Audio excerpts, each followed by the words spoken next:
My name is DrErgun Caner. DrErgun Caner.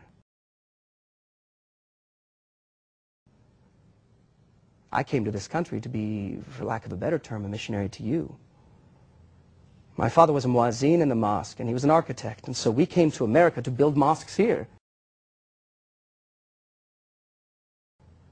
My father was a muazzin in the mosque.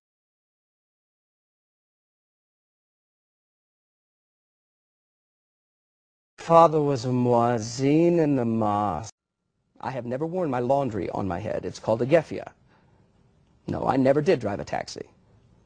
I have never worn a silk shirt open to my navel with gold chains dangling in the midst of the chest hairs, and going up to people saying, "Hello, beautiful woman, come with me. Come on, I'll give you 10 camels for the woman. Come with me."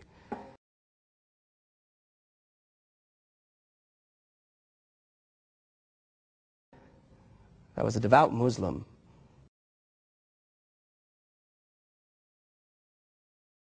Here's what I mean. There is no one, and I mean no one, not a mosque, not an imam, not the mullah, not the ulema, no one can say they speak for all of Islam.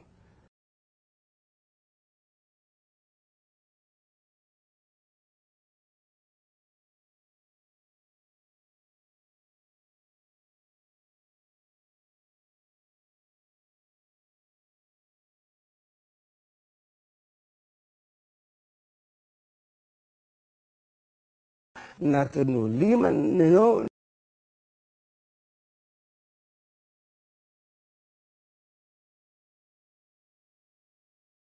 We meet on Fridays. The Jews in the synagogue on Saturdays, the Christians on Sundays, but we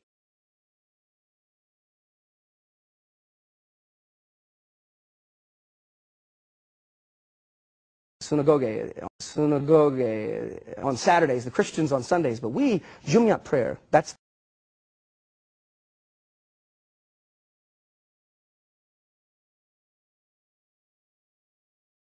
Jumu'ah prayer. That's the big day.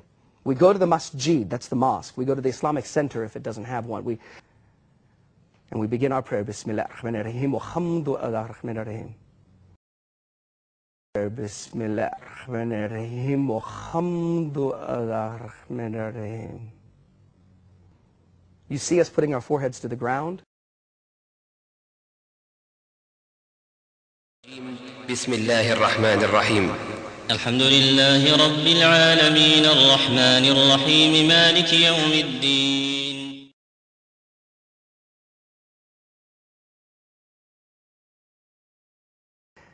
But supposedly, on Muhammad's 40th birthday, he had a convulsion, a seizure. At the very beginning of the hadith, that's the recorded sayings of Muhammad, it says that Muhammad rolled on the ground and roared like a lion, foamed at the mouth, and when he comes out of the seizure, the hadith records that he rolled around and roared like a camel and almost swallowed his tongue. At the very beginning of the hadith, that's the recorded sayings of Muhammad, it says that Muhammad rolled on the ground and roared like a lion, roared like a camel, and roared like a lion, roared like a camel, and foamed at the mouth. And when he comes out of the sea,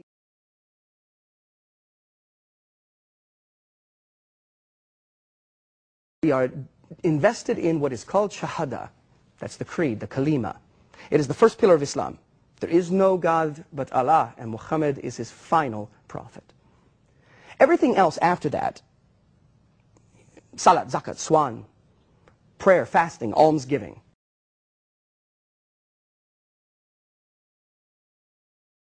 salat, zakat, swan,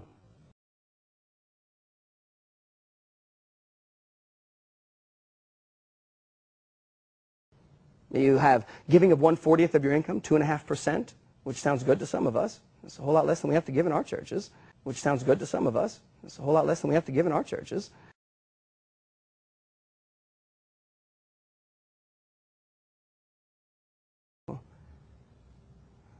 Most of us don't act out of rage, we act out of desperation.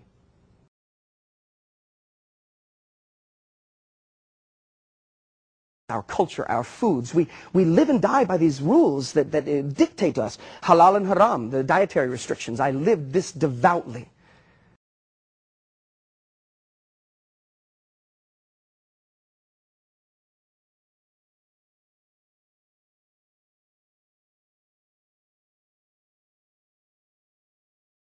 You have to realize that for many of us, faith in Christ means losing our family, our friends, our homes, our jobs, our country, our culture, and some of us, our lives. They didn't mock me. They didn't make fun of my accent. After the service, the first service, Jerry dragged me to Pastor Clarence. He said, Pastor, here he is. Like you got to point out the guy wearing the dress, right? He said, here he is. Clarence Miller said, boy, what you think about Jesus? Now, I want you to hear what I said because it's exactly what every Muslim says.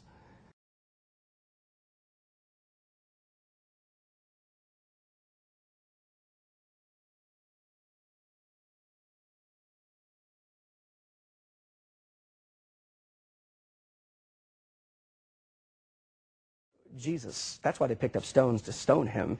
Jesus said he was God.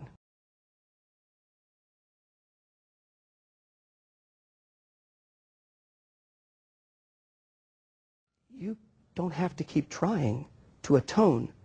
One of our leaders, Shabir Ali, the debater, is often famous for saying, before he died, saying, why would one man's death apply to anyone else? One of our leaders, Shabir Ali, the debater, is often famous for saying, before he died, saying,